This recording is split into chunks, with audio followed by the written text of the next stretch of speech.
एक बार फिर से आपका स्वागत करता हूँ आज के वीडियो में। आज के वीडियो में हम जन्म कुंडली के छठे और नवम भाव पे विशेष चर्चा करने वाले हैं।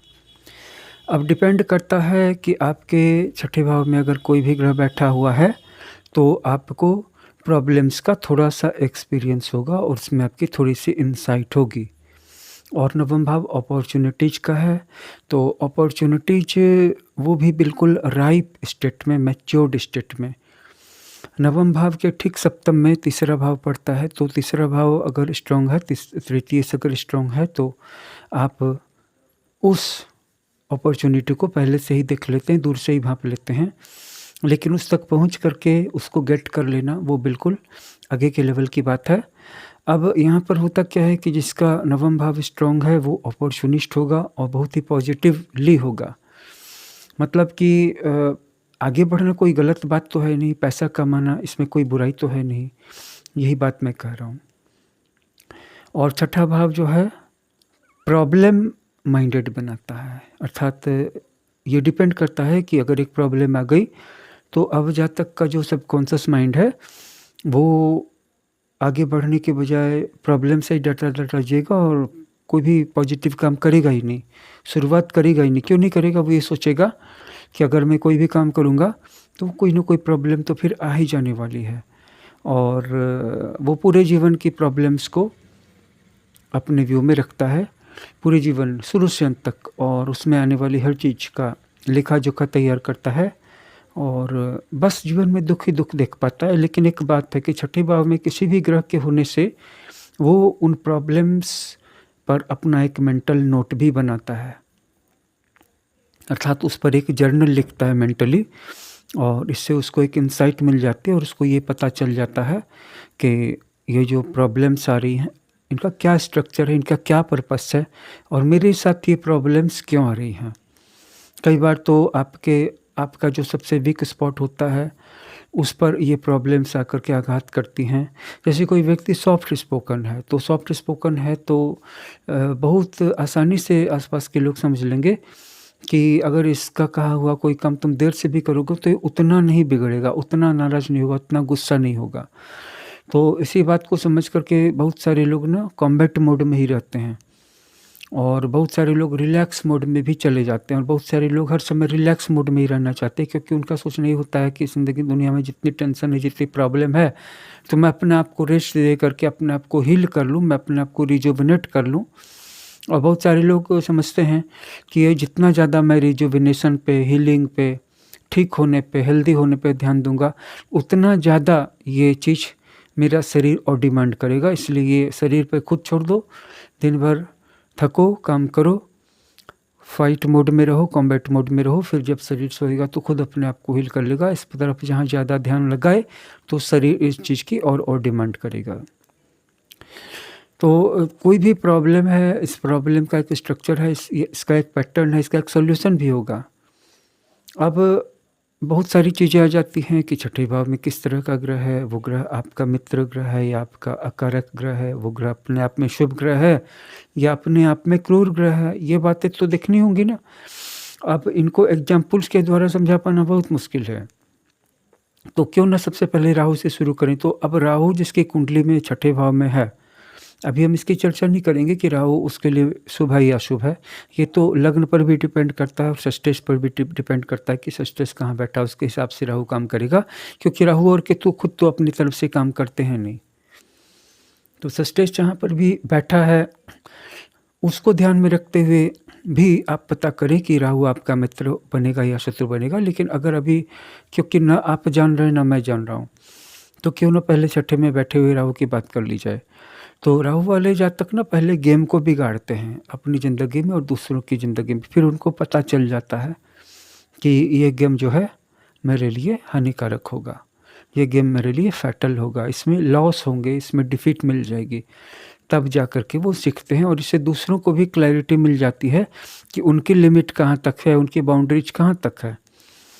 ऐसा भी तो हो सकता था ना कि वो फजीहत नहीं झेलते, नुकसान नहीं उठाते, हार का सामना नहीं करते, लेकिन राहु का जातक हो, राहु जिस भी भाव में बैठा है उस भाव के गेम को बिगाड़े ना, ऐसा हो ही नहीं सकता। पहले बिगाड़ेगा फिर से बकलेगा और इस तरह से वो कहा जा सकता है इसको उस शब्द में कि बुरे तरीके से अपना सबक लेगा, है ना? बुरे और गंदे तरीके से ज़िंदगी के सबक लेगा, कड़वे तरीके से, कड़वी दवा की कड़वी घूँट पिएगा।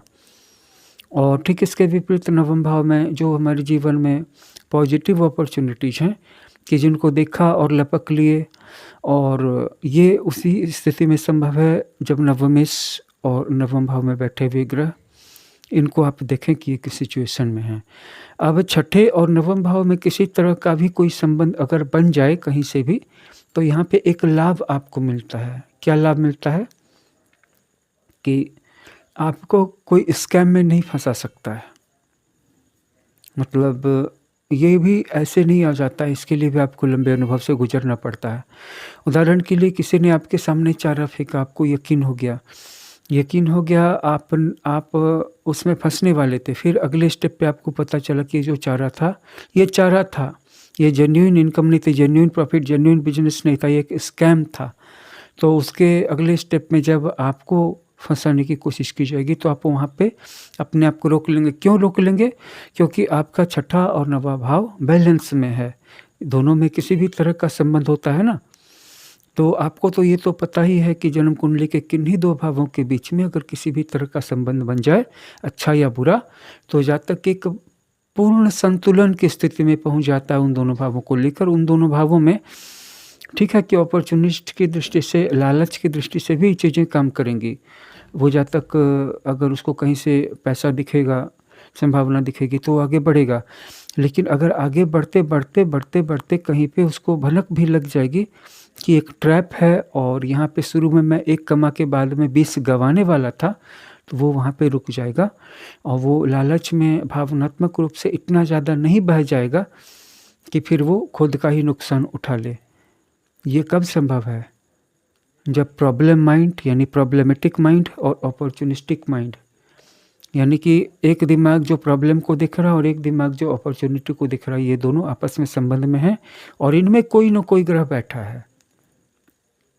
और जिनके कोई न कोई ग्रह बैठा होता है, अगर उनमें से संभावनाएं अच्छी बन रही हैं, तो ऐसा जब तक प्रॉब्लम्स के बीच में यानी कि संकट, आपदा के बीच में संभावना को तलाश सकता है। ये तो बहुत ही हायर लेवल का इंटेलिजेंस हो गया ना।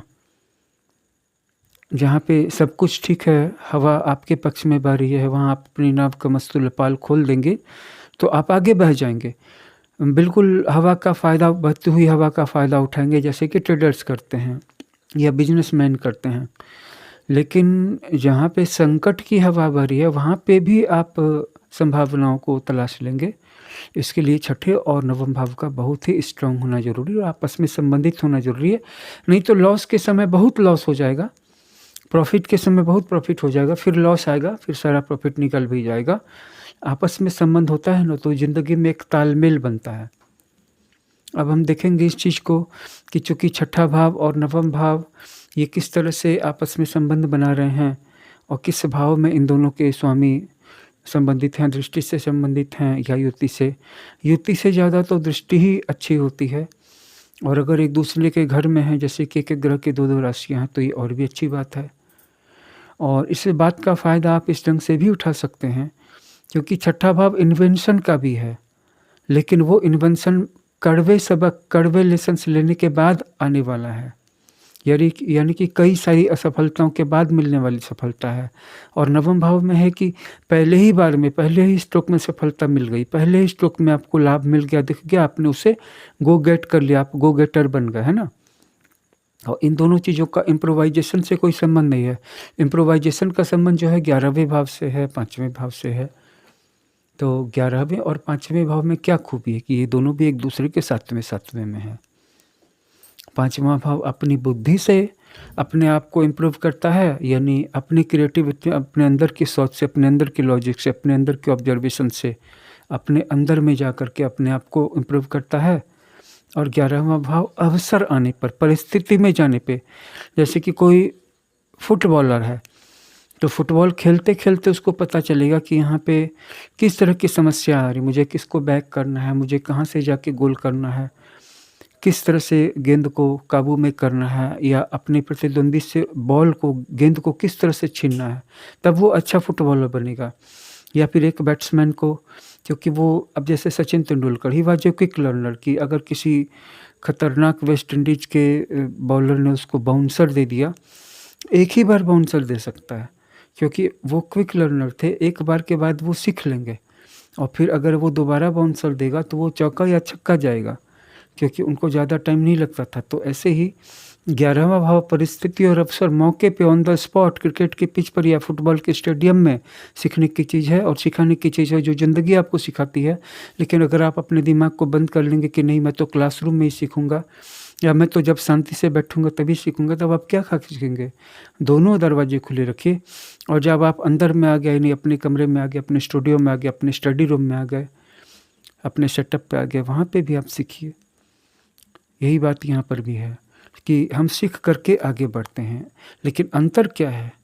अंतर ये है कि कुछ लोग प्रॉब्लम में पड़ने के बाद सीखते हैं और कुछ लोग प्रॉब्लम नहीं बल्कि ज़िंदगी की रोज़मर्रा की ज़िंदगी सामान्य चुनौतियों के बीच में से ही सीख लेते हैं। लेकिन अगर किसी भी 2 भाव के बीच में संबंध बन जाता है तो अच्छा होता है, और अगर ये संबंध 3 भावों के बीच में बन जाए यानी एक दूसरे के साथ तीनों, ये तो और भी अच्छा होता है। जिसकी जन्म कुंडली में भी ऐसा योग बना है, शुरू में उसको थोड़ी दिक्कत लगेगी, उसको लगेगा कि I am not so lucky, but आगे चल कर के ना वो काफ़ी ज़्यादा लकी हो जाएगा और ये लक उसका सेल्फ मेड होगा, क्योंकि अब उसके पास वो सारी जानकारियाँ आ गई हैं और अब वो परिस्थितियों को मैनिपुलेट करेगा, लोगों को मैनिपुलेट करेगा और अपनी शक्तियों को मैनिपुलेट। बहुत लोग अपनी शक्तियों का इस्तेमाल ही नहीं करते, वो बचा के रखते हैं। मैंने ज्योतिष में आपको ये भी बताया था कि आभा मंडल काम करता है। आभा मंडल क्या है कि हम जब किसी काम को बार-बार करते हैं, रेगुलरली करते हैं, तो हम अपने बाहरी लेयर को शेड आउट कर देते हैं। यानी कि जैसे हम प्याज के बाहर के छिलके को खोल करके फेंक दें, तो अंदर का छिलका आ गया, अंदर के छिलके में और ज़्यादा रस होगा। फिर उस छिलके को फेंक दें, फिर उस अंदर के छिलके के अंदर छिलका है, लेकिन हर अंदर के छिलके में बाहर से ज़्यादा ताज़गी है, बाहर से ज़्यादा फ्रेशनेस है। हर चीज़ में ये लागू होता है। इंसान भी जब अपने एनर्जी को बचाना चाहता है, आराम करके या लोगों का सामना नहीं करके या ज़्यादा दिमाग लगाने से बचना चाहता है, तो उसके अंदर के आभा मंडल के लेयर्स नहीं जगते हैं। लेकिन बड़ी सफलता तभी मिलती है जब हम बाहर के आभा मंडल से काम ले कर के उनको थका दें और शेड आउट कर दें, और जब हमारी बाहरी एनर्जी का लेयर थक जाए तो अंदर की एनर्जी का लेयर जग जाए। जैसे मान लीजिए कि आपकी एक दूर के रिश्ते की आंटी हैं और एक आपकी अपनी मम्मी हैं, तो दोनों एक साथ कहीं जा रही हैं और रास्ते में कहीं पे बाघ आ जाए या सांप आ जाए, तो अगर आपकी जो दूर के रिश्ते की आंटी हैं उनको अगर सांप अटैक कर देता है या बाघ अटैक कर देता है, तो आप हालांकि उनको बचाने के लिए बहुत कुछ करेंगे, जो भी संभव होगा करेंगे।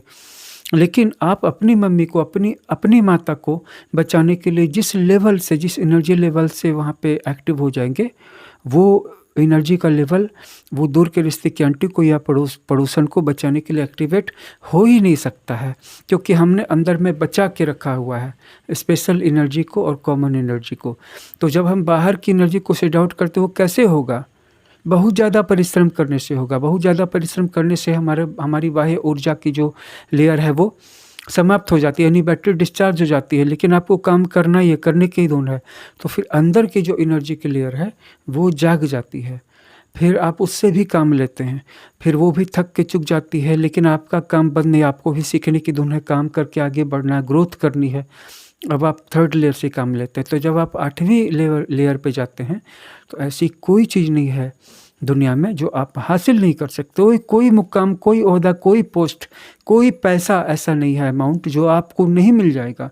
जितना चाहिए उससे 100 गुना ज़्यादा मिल जाएगा, 1000 गुना ज़्यादा मिल जाएगा। लेकिन एनर्जी को बचा के रखेंगे और काम चलाओ एनर्जी से दुनिया में चलेंगे तो नहीं होगा। और ये अंदर की एनर्जी कैसे जागती है? ये तब जागती है जब आप बहुत ज़्यादा काम करते हैं, लगातार काम करते हैं, है ना? इंस्टॉलमेंट में काम नहीं किया जाता कि 10 मिनट काम कर लिया, 10-20 मिनट एंटरटेनमेंट कर लिया, फिर 10 मिनट काम करने बैठ गए। अपने आप को डुबा देना होगा काम में। और जिस दिन आप अपनी जिम्मेवारी ले लेंगे कि मुझे अपने लिए काम करना ही है, कोई मेरे लिए दूसरा क्या काम कर पाएगा और दूसरे के काम से मैं कैसे सफल हो सकूंगा, तो उस दिन से आप ये जिम्मेवारी ले लेंगे।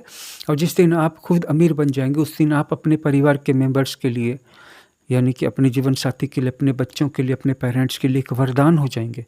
क्योंकि आप सुपर रिच हो जाएंगे तो आप अपने बच्चों के लिए, जीवन साथी के लिए और माता पिता के लिए एक गिफ्ट हो जाएंगे, भगवान का दिया हुआ गिफ्ट।